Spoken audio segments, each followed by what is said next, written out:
దేవునికి స్తోత్రం. మొదటి కొరింథీ పత్రిక 11వ అధ్యాయం 23వ వచనంలో ప్రభువు బల్లారాధన కార్యక్రమ నిర్వహణలో క్రమంగా భాగంలో అపోస్తుడైన పౌలు అంటున్నాడు, ఈ బలారాధన కార్యక్రమం నేను మీకు ఇస్తున్నాను కదా, దీన్ని నేను ప్రభువు వలన పొంది తిని, ఇది జ్ఞాపకం చేసుకోవాలి.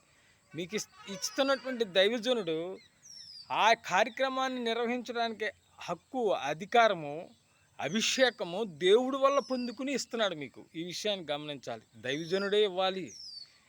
ఆ ఇస్తున్నటువంటిది దేవుని వల్ల పొందుకున్నాను నేను అంటున్నాడు. ఈ శరీరము, ఈ రక్తానికి సాదృశ్యంగా ఉన్న ఈ రొట్టె ద్రాక్షరసం గురించి మాట్లాడుతూ 26వ వచనంలో అంటున్నాడు, ఆయన రొట్టెను తిని ఆ రక్తమును త్రాగువాడు, అనగా ఆయన శరీరము తిని ఆయన రక్తము తాగువాడు, ఆయన వచ్చే వరకు ఆయన మరణమును ప్రచురించుదరు అంటున్నాడు.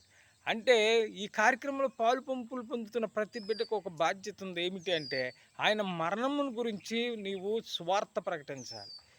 ఎదురు దెబ్బలు తగలొచ్చు, దూషణలు, ఎన్నో రకాల ప్రతికూల పరిస్థితులు నీకు ఎదురవ్వచ్చు. అయినా నువ్వు ఆయన మరణమును, ఆయన వచ్చేంత వరకు ప్రకటిస్తూనే ఉండాలి.